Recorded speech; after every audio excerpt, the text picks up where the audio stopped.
Salut à toi, j'espère que tu vas bien, j'espère que tu as la patate et comme on dit, et que aujourd'hui je vais répondre à une question qui m'est souvent posée, c'est quand on augmente sa confiance quand on augmente sa confiance en soi, est-ce que notre anxiété, notre stress diminue?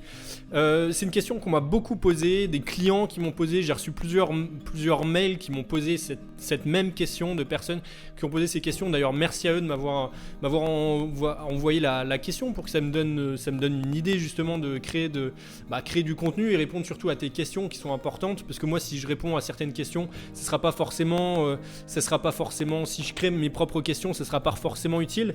Donc justement, n'hésite pas surtout que j'ai envie de t'apporter le maximum d'aide et répondre à tes questions, parce que je suis sûr que derrière ton écran tu te poses des tas de questions, comment vaincre la timidité, etc. N'hésite pas à me poser des questions, à me poser toutes tes questions. Tout simplement, j'ai créé un petit questionnaire tout simple qui te prendra 2 secondes. Surtout si tu veux que je réponde à tes questions et si tu veux apporter un peu de changement dans ta vie, n'hésite pas à me poser la question que tu veux me poser. Il suffit de cliquer dans le premier lien qui est dans la description. Et voilà, on se retrouve là, et puis comme ça la prochaine fois, la prochaine fois que la prochaine fois que je fais justement une FAQ, une réponse aux questions comme ça, eh bien j'essaierai de répondre à ta question. Donc voilà, tout ça dans la description. Bref.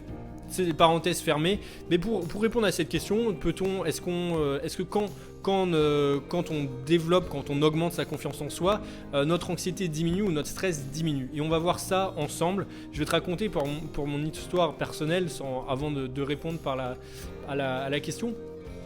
Et moi, comment ça a commencé? Je pense que tu commences peut-être qu'on se connaît, peut-être qu'on se connaît pas du tout. Tu tombes juste simplement sur ma vidéo comme ça par hasard. Moi en fait, je suis passé par une grosse phase pendant ma grosse période d'anxiété sociale, donc on va dire de timidité maladive pour simplifier les choses, même si c'est pas vraiment ça. Mais en fait, moi j'étais quelqu'un de très stressé, quelqu'un de très anxieux, à la fois sur le plan social, donc anxiété sociale, donc ça veut dire j'étais anxieux sur ce que les gens pouvaient penser de moi, du regard des autres en général. Voilà, l'exemple que je donne régulièrement, c'est le fait de regarder une fille dans les yeux, le fait de répondre au téléphone, le simple fait de sortir de chez moi et d'être toujours bien habillé parce que j'avais peur d'être critiqué, la peur d'être moqué, j'avais toujours ce besoin d'être parfait.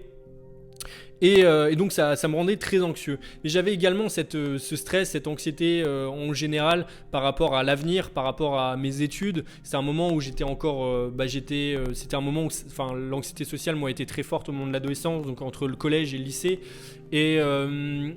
Et j'avais tout le temps en fait ces peurs face à l'avenir. À un moment, j'ai voulu faire des études de médecine et donc je me posais la question si j'étais capable pour les études de médecine, etc. Alors tu vas me dire, c'est des peurs que tout le monde ont. Oui, mais moi c'était tout le temps dans la rumination. C'était des peurs, du stress qui n'était pas forcément, je vais dire, efficace, constructif, qui m'amenait pas forcément à passer à l'action. Et je réfléchissais, j'étais souvent dans la réflexion, dans l'overthinking, dans le vraiment.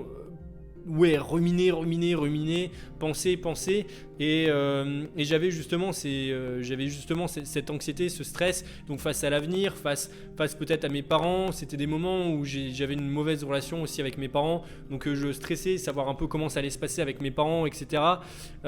C'était la même chose avec ma sœur, j'avais pas forcément les meilleures relations avec ma sœur aussi, et j'étais vraiment stressé, j'avais pas de copine à ce moment-là, je me posais des questions sur mon avenir, etc. et c'était vraiment embêtant. Et voilà. Et en même temps, j'ai eu une démarche progressivement de développer ma confiance en moi. Donc j'avais ce stress qui était vraiment installé. J'étais quelqu'un de stressé. Souvent j'avais des montées de, je vais pas dire des montées d'adrénaline, mais le cœur qui battait beaucoup plus vite. J'étais pas insomniaque. Je faisais pas des insomnies, mais j'avais souvent du mal à m'endormir tellement je pensais beaucoup. C'est le problème souvent qu'ont les personnes qui font des insomnies. Et pourquoi je te dis ça? Parce qu'au même moment, j'ai essayé de développer ma confiance en moi progressivement. Je faisais des petits challenges. Pas loin de chez moi, j'avais une rue en fait tous les matins quand j'allais en cours. J'avais une école, il y avait une rue en fait où il y avait plein de voitures qui passaient et je m'entraînais en fait à regarder les conducteurs ou les personnes qui passaient avec moi vraiment dans les yeux. Et je faisais plein de petits challenges comme ça. Il y avait des fois, par exemple, j'allais en cours plus tard. Je faisais exprès d'arriver en retard en cours pour justement développer en fait le fait que tout le monde allait me voir, etc. Enfin bref, je me donnais tout le temps plein de petits challenges, et j'ai vu que progressivement en fait, je me sentais plus à l'aise, donc ma confiance en moi était se développer. Et paradoxalement, mon anxiété diminuait. Je me sentais de plus en plus à l'aise et par voie de conséquence plus heureux, plus à l'aise en fait dans la vie en général. Et en fait mon anxiété était de plus en plus diminuée. Le soir je me couchais, j'étais plus tranquille, j'avais moins d'idées, ça tournait, la machine était moins en train de tourner. Et plus je faisais des challenges, il y a un moment, comme tu l'as peut-être probablement su, j'ai fait des défis et je faisais ça quasiment tous les jours, c'était quasi quotidien. Il y avait des fois, quotidiennement c'était difficile quand par exemple j'avais des grosses journées, soit je les insérais dans mes journées, soit je les faisais après, ou je faisais ça m'est arrivé aussi de faire ça un moment, ou soit de tout mettre mes défis dans une journée spécifique, par exemple tout un samedi après-midi.